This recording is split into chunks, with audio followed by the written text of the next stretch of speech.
The gods of destruction have been some of the most interesting creatures to ever be introduced in the Dragon Ball ever since the Battle of Gods movie. Until Dragon Ball Super came along, the pinnacle of the universe was thought to be the Kais in some form, and the Z-Fighters knew nothing of the laws of the multiverse, such as the strict ban on time travel. Beerus and Whis have since then not only somewhat befriended the Z-Fighters, but have even taken it upon themselves to oversee their training to some extent, as within their means. Lately, the gods have been more active than ever, involving themselves with the mortal realm, which can definitely be attested to Goku and Vegeta. Some time ago, we ran into a story taking place in another timeline that gave us a look at something we've never really seen before, as a different god also has his eyes on mortals and the potential that they possess. In this story, even amongst the gods themselves, there is one that rules above the destroyers, known as the Dark God of Destruction. Upon stumbling onto quite the intriguing human himself, Garo, the Dark God of Destruction that we were previously introduced to, has kidnapped the young mortal and brought him to a realm to extract his true potential. Unknowingly to the young man, Saiyan blood courses through his veins as well, making his hidden power unbelievable. With the events of the Tournament of Power leaving a lasting mark on the memories of the gods and mortals alike, the power of the Saiyan race was undeniable in front of all of existence, and this piqued the interest of many. Garo, the Dark God of Destruction, took an interest in Saiyans after seeing the performance from Goku and Vegeta, and this caused him to search out a similar prospect of his own, one that could eventually provide a match for Goku and Vegeta. The young man, who we later learned is named Zen, was born a naturally blonde human Saiyan hybrid descendant, so his entire early life, he lived not knowing he was a Super Saiyan, but he had been showing strange powers since birth. Eventually he was able to reach Super Saiyan 2 when his anger exploded, but no one was aware of his Saiyan abilities. Upon being kidnapped by Garo and his attendant, Zen learns of his uniqueness immediately as the demon attendant releases a sizable portion of his hidden power, but there's still much more to him than originally thought. Zen is put through a grueling test by Garo until finally, the breakthrough is made. The young Saiyan has awakened an ancient foreign power to him until this day, but now he looks to go confront the juggernauts of Universe 7 behind his new master. Above the other destroyers in terms of power and brutality, as he is known as the most sadistic destroyer. A title striking fear even amongst his fellow gods, Garo has now sought after the power of the Saiyans for his amusement after hearing that the lineage of the original Super Saiyan god Yamoshi may still flow through the blood of Saiyans today. A young warrior named Zen has had the fortune, or misfortune, of crossing paths with the Dark God of Destruction as they now arrive in Universe 7 on Beerus' planet. Garo, Beerus stutters at the unannounced visitor. It's been quite a while, hasn't it, Beerus? Garo says. You aren't going to wet yourself again, are you? But Beerus quickly cuts him off, telling him how he caught him by surprise showing up here like this out of nowhere. Well, in any case, the Dark God of Destruction says, I'd like to have a competition between your old toys and my new one, referring to Goku and Vegeta and his newly found pupil. Beerus hurriedly accepts, but his one condition being that if he wins, then Garo can't ever speak of that time again to anyone. Oh, you mean the time that you wet yourself after being yelled at by Lord Garo, Lord Beerus? Whis chuckles. What? Stop saying that. Well, it doesn't matter as long as he accepts, Beerus says, as Garo agrees, and now they focus on finding Goku and Vegeta. Beerus says that they usually come to train around the evening times, but besides that, who does he even have that he thinks is capable of beating the two of them? Garo directs their attention behind them as he points out the young warrior, introducing him as Zen. However, Beerus hardly takes him serious. This has to be a joke, he says. Do you truly not understand the power of those two? Well, whatever, so who will you fight first? Goku or Vegeta, he asks Zen. Garo cuts in by saying that Zen will in fact fight both of them at the same time.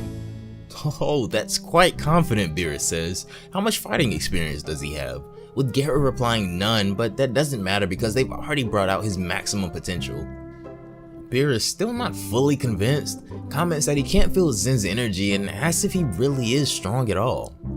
I don't know much about you, he goes on, but I doubt you'll do any good with little energy like that, but this is when Zen's aura erupts and, for a brief moment, his true power overflows as we see him without any fear at all throw a punch at Beerus that not only shocks the God of Destruction, but seems to send a shiver of fear through him as well as he stands there frozen before a mortal for the very first time ever.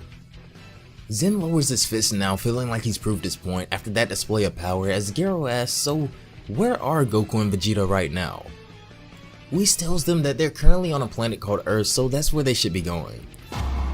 With the Tournament of Power concluded, Goku and Vegeta haven't missed a single beat in their training, as even without Whis and Beerus, this rivalry will never end. Cutting to Earth in the present day, Goku and Vegeta are once again busy sparring to their heart's content, pretty much as we left them at the end of Super. Garo then appears in the wastelands with them, overlooking them from a cliff nearby. Vegeta speaks up first, taking notice of their visitors, asserting that he hopes that this guy isn't here to cause any trouble. But Goku makes the automatic connection as he notices that this guy is dressed exactly like Beerus. He is the Dark God of Destruction, the one above all other destroyers, Beerus adds, appearing alongside Whis now. Now that they've caught Goku and Vegeta's attention, Goku goes on to ask, hey Lord Beerus, who is that behind Whis? Taking notice of the young man who bears a vague resemblance. Well, I'm not all too sure myself, but it seems that he wants to fight the two of you, Beerus says, pointing to him. Goku becomes ecstatic immediately as they finally get to fight someone strong post the Tournament of Power, asking, is he really that strong?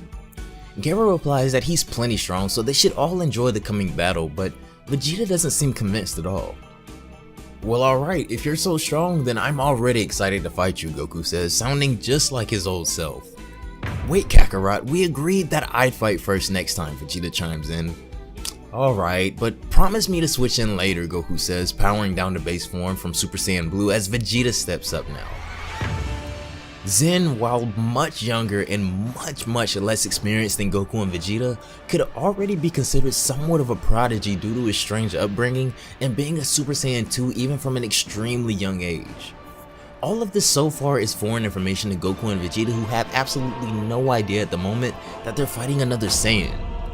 With his power being forced out by the Dark God of Destruction, Zen has now been sought out by the most powerful destroyer to be put against the test against fellow Saiyans in another universe. However, as we mentioned earlier, ever since the conclusion of the Tournament of Power, Goku and Vegeta haven't missed a step in their training and have ascended in their own rights, but battle experience and years of honed fighting techniques will soon meet the perfect mix of raw Saiyan potential and the power of human feeling and emotion. That's gonna wrap it up for this one, guys. Thanks so much for watching until the end. As always, I really hope you all enjoyed it. Another awesome post-Tournament of Power story is always gonna be a great thing as this arc continues to develop on the God Realm, introducing another hierarchy into the God Realm. Down below in the comments, let me know your thoughts on the Dark God of Destruction and this widespread infatuation with Saiyan power. It seems that Saiyan are a powerful, dominant race in most universes alike, although mixed breeding is increasingly common apparently.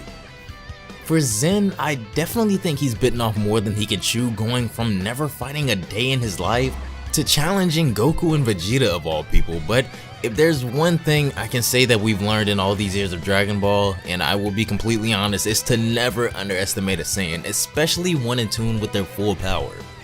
Down below in the comments, let me know if you even think it's possible for this young man to surpass both Goku and Vegeta in the amount of time that he's been allotted to fight. Both Goku and Vegeta have been fighting their entire lives, saving not only the Earth, but the universe on numerous occasions, to now be met with another youth looking to harness his own Saiyan potential, although he may not know it himself yet.